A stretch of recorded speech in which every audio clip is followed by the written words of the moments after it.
مجھے ایک بات بتاؤ, دنیا میں بہت ساری قومیں ہیں جو عبادت کے لیے لوگوں کو بلاتی ہیں, ان میں ایک طریقہ مسلمانوں کا ہے اذان کا, ایک طریقہ ہندوؤں کا ہے, وہ مختلف طریقے ہیں, سکھوں کے مختلف ہیں, عیسائیوں کے مختلف ہیں.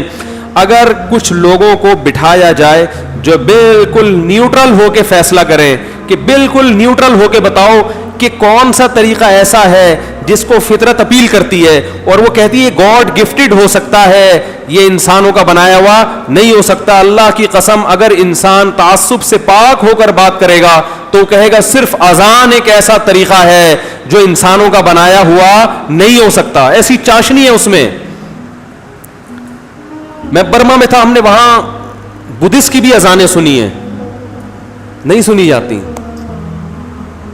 کوئی اس میں لذت نہیں ہے, کوئی نور نہیں ہے. اور جب صبح کے وقت اللہ کا نام فضاؤں میں گونجتا ہے, اللہ اکبر اللہ اکبر, کیسا مزہ آتا ہے. یہ تو ہمارے ہاں مؤذنین بیچارے بعض اتنے ٹیڑھی میڑھی اذانیں دیتے ہیں کہ وہ اذان کا سارا نور خراب کر دیتے ہیں. ورنہ اذان اگر تجوید کے ساتھ صحیح طریقے سے دی جائے تو اذان سے زیادہ مٹھاس اللہ نے کسی چیز میں نہیں رکھی. مجھے یاد ہے میں ایک دفعہ ظہر کی اذان دے رہا تھا مدرسے میں, اس وقت ہمارا قیلولے کا ٹائم ہوتا ہے, سب سو رہے ہوتے ہیں, تو میری ذمہ داری تھی میں اٹھتا تھا پہلے اذان دیتا تھا. تو حضرت نے ہمیں اذان سکھائی تھی بالکل نپی تلی تجوید کے ساتھ, تمیز سے, تمیز سے اذان جسے کہتے ہیں نا, پوری تجوید کے قواعد کے ساتھ. تو مجھے یاد ہے ہمارے حضرت دروازہ کھول کے نیچے آ جاتے تھے, بسا اوقات ایسا ہوتا نیچے آ کے پوری اذان سنتے, ان پر ایک عجیب کیفیت طاری ہوتی تھی.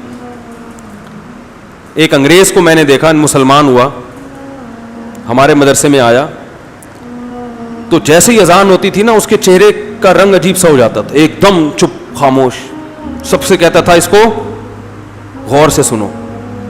میں نے کہا دیکھو اس پہ کتنا اثر ہو رہا ہے اللہ کے نام کا. یہ اگر کسی پہ نہیں ہو رہا نا تو یہ اس کی علامت ہے اس کا دل خراب ہو چکا ہے. کتنا مزہ آتا ہے جب میں فجر میں جو اذان ہے نا اس کا تو الگ ہی نور ہے. یعنی یہ جو خاموشی ہے نا صبح کی, یہ اللہ کا نام اس خاموشی کو توڑتا ہے, اللہ کا نام توڑتا ہے اس خاموشی کو. تو اللہ تعالیٰ قیامت میں کافر سے بھی یہ سوال کریں گے کہ نماز کیوں نہیں پڑھی, میری عبادت کیوں نہیں کری. وہ کہے گا اللہ میں تو اس کو مانتا نہیں تھا. تو اللہ کہے گا کیوں نہیں مانتے تھے, اس میں کیا خرابی تھی. وہ کہے گا یہ محمد صلی اللہ علیہ وسلم نے پیش کی تھی, میں محمد کو نہیں مانتا تھا. اللہ کہیں گے کیوں نہیں مانتے تھے, کیا خرابی تھی ان میں. اگر محمد صلی اللہ علیہ وسلم نہیں تھے تو پھر صحیح کون تھا جس نے اللہ کا دین پہنچایا ہے, کون تھا ان کے مقابلے میں. یہ سارے سوالات کس سے ہوں گے قیامت کے دن, کافر. اور ان لبرل لوگوں سے بھی ہوں گے جو نماز نہیں پڑھتے مگر نماز پڑھنے کو ضروری بھی نہیں سمجھتے. کچھ مسلمان ایسے ہیں جو پڑھتے نہیں ہیں مگر اپنے آپ کو گناہگار سمجھتے ہیں کہ اللہ ہمیں توفیق دے, نمازیوں پہ فخر کرتے ہیں. لیکن ایک طبقہ مسلمانوں میں ایسا پیدا ہو چکا ہے بہت بڑے پیمانے پر جس کی نظر میں نماز روزے کی کوئی اہمیت نہیں ہے.